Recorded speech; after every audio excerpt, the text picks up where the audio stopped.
We'll be talking about the Cabot family infanticide case that has happened recently within the community. I have recently visited the farm and I can say that it is something of sinister, this feeling of overbearing maternity and overbearing power. There's this cold that surrounds the entire house and there's nothing of joy to have within the house. It was really shocking to see that within a matter of days, this family went from celebrating the birth of their baby boy to being a wild group of murderers. And now all that we have left of the farm is just this house, the remnants of what could have been, and the feeling that there was something that could have been there still.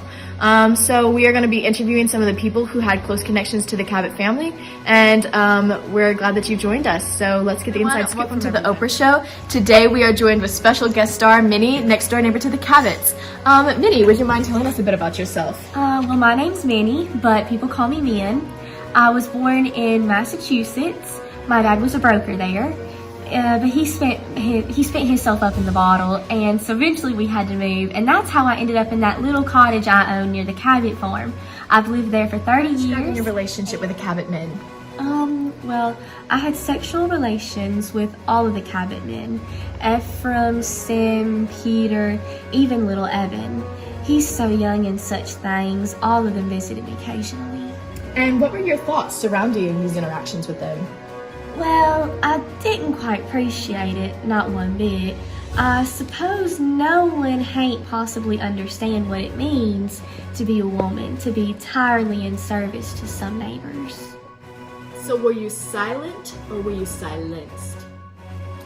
I was silenced because I never got a say in what I did. No one's ever asked me about myself. Welcome back, everyone. Today we are joined with the eldest sons of Ephraim Cabot, Simeon and Peter, and they are going to be describing their position on the farm. So why did you do such that thing and describe your position on the farm?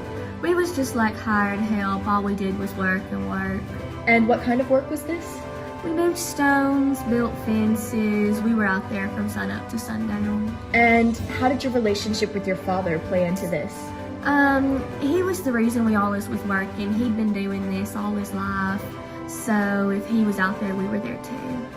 And how did you come about joining into this work? Were you asked, or was it just implied that you were going to join him?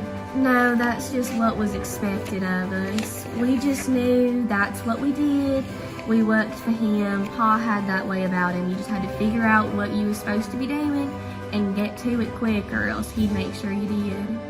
If you had such a tough time on the farm, why did it take you so long to leave? For a while, we thought we was gonna get the farm, once Paul was gone.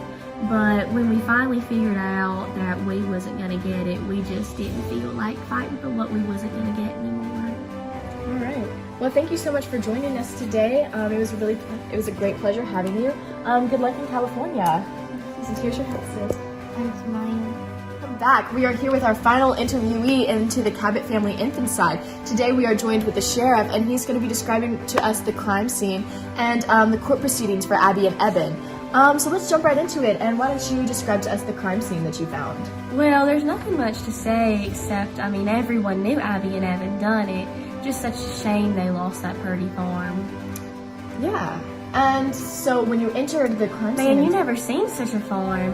It had these big rolling pastures and these elms. It was such a gorgeous farm. I never had a piece of land as pretty. I wished I'd owned a piece of land that pretty, but I didn't. It's such a shame it's gone now. See, I tried to buy that farm after Cabot died. Waste.